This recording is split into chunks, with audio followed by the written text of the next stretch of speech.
Welcome back, boys and girls, to another edition of Snack Time with a dollop of Read Aloud. All right, so we're going to continue with Number the Stars by Lois Lowry, with permission granted by Houghton Mifflin Publishing for me to be able to share this book with you. Thank you. So, when we last left off with Number the Stars, Ellen was reunited with her family at Uncle Heinrich's cabin, and some unexpected guests appeared for Aunt Bertie's funeral. The Rosens were one of them, but also Peter. And then Peter announced at the end of our last chapter that it was time to go.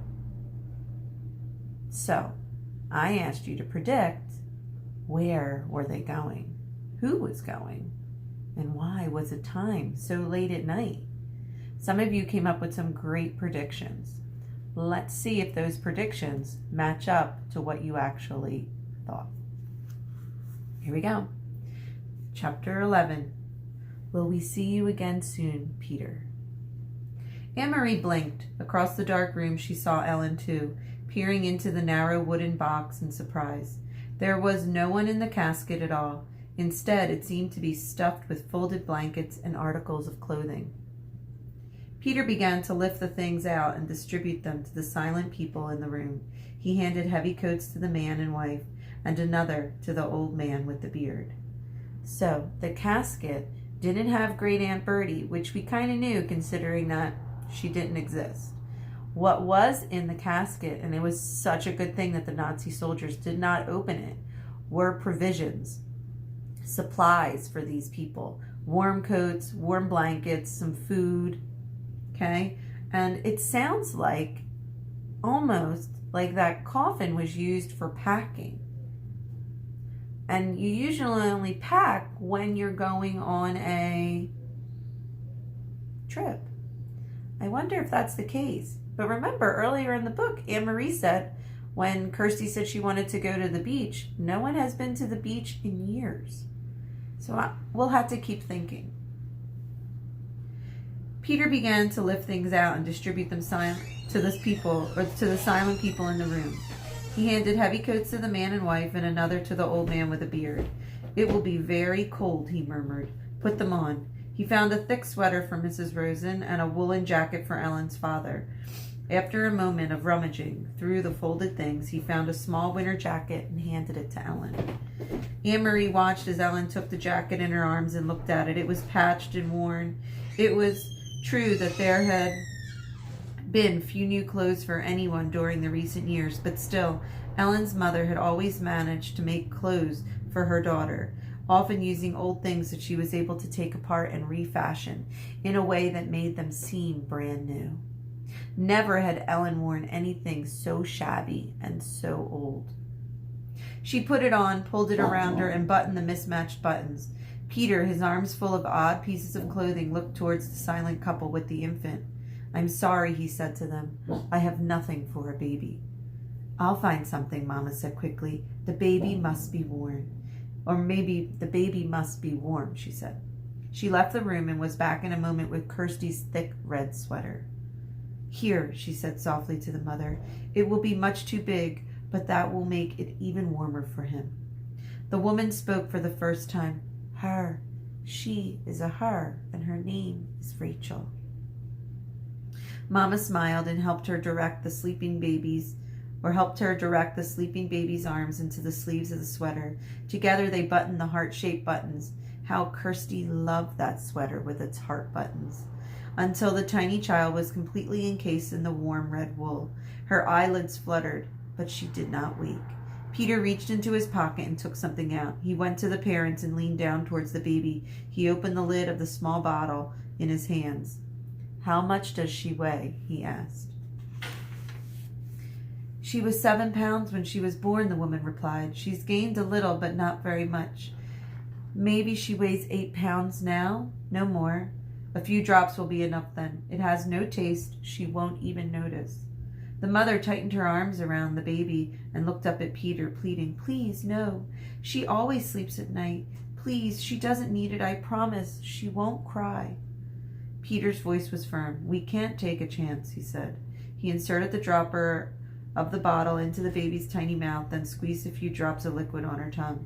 The baby yawned and swallowed, and the mother closed her eyes. Her husband gripped her shoulders. The reason that Peter gave that baby medicine was medicine to kind of help the baby sleep deeper. He didn't want the baby waking. Normally, if you think about a baby, when a baby wakes up, a baby usually makes some noise or even cries. So, it sounds like they're going on a very secret mission or a secret trip. If they're traveling at night, they're wearing clothes that really aren't theirs, and Peter needs to move quickly and quietly. A crying baby is the opposite of quiet. Next, Peter removed the folded blankets from the coffin one by one and handed them around. "Carry these with you," he said. "You will need them later for warmth." Emery's mother moved around the room, gave each person a small package of food, the cheese and bread and apples that Annemarie had helped her prepare in the kitchen hours before. Finally, Peter took a paper-wrapped packet from inside his own jacket. He looked around the room at the assembled people now dressed in the bulky winter clothing and then motioned to Mr. Rosen, who followed him to the hall. Emery could overhear their conversation. "Mr. Rosen," Peter said, "I must get this to Heinrich, but I might not see him. I'm going to take the others only to the harbor, and they will go to the boat alone." "I want you to deliver this," he's talking about the package, "without fail. It is of great importance." There was a moment of silence in the hall, and Annemarie knew that Peter must be giving the packet to Mr. Rosen. Annemarie could see it protruding from Mr. Rosen's pocket, and when he returned to the room and sat down again. She could see, too, that Mr. Rosen had a puzzled look. He didn't know what the packet contained. He hadn't asked. It was one more time Annemarie realized when they protected one another by not telling the whole truth. If Mr. Rosen knew, he might be frightened. If Mr. Rosen knew, he might be in danger. So, he hadn't asked, and Peter hadn't explained. "Now," Peter said, looking at his watch, "I will lead the first group. You, and you, and you," he said. He gestured to the old man and the young couple with their baby. "Inga," he said. Annemarie realized that this was the first time she had ever heard Peter Nielsen call her mother by her first name. Before, it had always been Mrs. Johansson, or in the old days during the merriment and excitement of his engagement to Liesel, it had occasionally been Mama. Now, it was Inga. It was as if he had moved beyond his youth and had taken his place in the world of adults. Her mother nodded and waited for his instructions.